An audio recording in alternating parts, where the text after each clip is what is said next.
Hi, I'm Jeff Taylor. I'm the curator of equipment and rolling stock here at the Colorado Railroad Museum, and today we're going to talk about updates in the shop and what we're working on.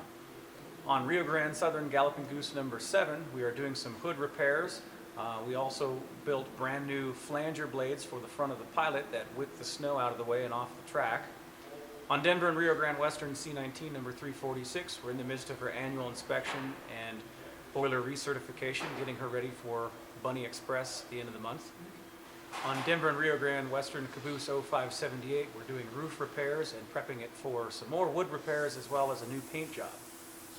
On Uinta Railway Combine number 50, we're working on the interior, doing electrical work and starting the construction of the seats, as well as working on the rear platform.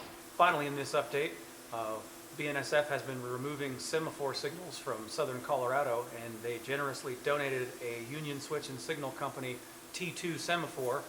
We now have the concrete block and the pole erected, and the next step will be hooking up the electrical and making it function. On Galloping Goose number 7, we built new flanger blades that help move the snow out of the way in front of the goose. These little flanger blades hang off the front of the pilot and can be dropped by the motorman, and they would drag across the rail and move light amount of snow out of the way of the wheel. And when Galloping Goose number 7 came to us in the 1980s, it didn't have any of the flangers. So at some point the museum made a set, and that's what this one is over here. And it's not heavy enough, it's not the right shape, so it doesn't quite do the job it's supposed to. So we're trying to build some new ones using the one off of Goose number 2 as a pattern. This is the best one that we have. It's in the closest to the correct shape. So you've got, this is number 7 that was built by the museum, and this is the one we're making a pattern off of, which came off of number 2. I like that. How's that sitting on the rail? Perfect. And it's cutting in. Yep. Let Matt see that. Yep. So what we're trying to do here, Matt, is get this angled so when the snow comes, it actually plows out this way. The ones we had on previous were flat and would just catch up with snow and fill up, and then it would just lift it, and it wouldn't take any of the snow off.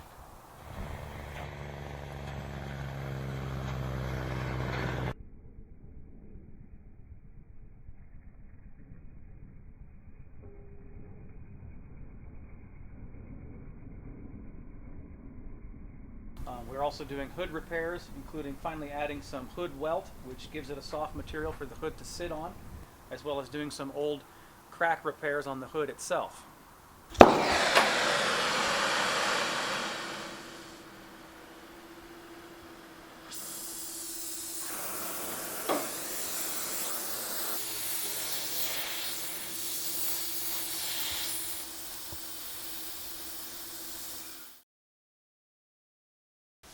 The reason we do annual inspections yearly is to make sure that we keep the locomotive in good running condition and safe to operate, and it meets the state standards. And one of the many things that we look at in the process of doing the annual inspection is removing panels like this and inspecting the stables that we can get to. And we'll even go as far as taking a small drill bit and a drill and drilling out all these little holes that are called weave holes. And it's important to keep those clear, because if they aren't, if the stable breaks, those holes are designed so that the steam and water can escape, and you notice that it has a breakage. And if it's clogged up, you can't see a breakage.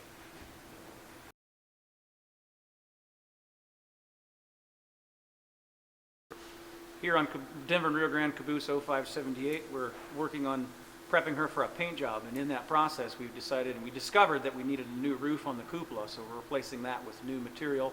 We're also working on the window frames and other places that need wood repair in preparation to give it a good, nice paint job. Hey, you just scared Ted to death. Go ahead and put those underneath with the big pot. That way they're in the same relative position.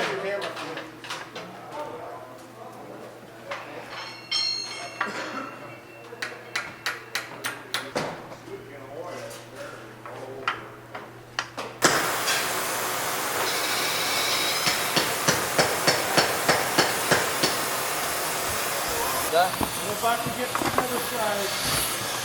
Hey, I got it now. All right, then. What kind of deal? Yeah. All right. You guys all have fun.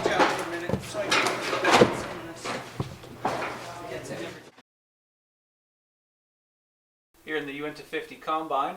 What we've been working on is we've started wiring the car. The car was converted to electric lighting by the railroad in the 1930s, and we are rewiring the car with brand new stuff, so we don't have to worry about any issues there.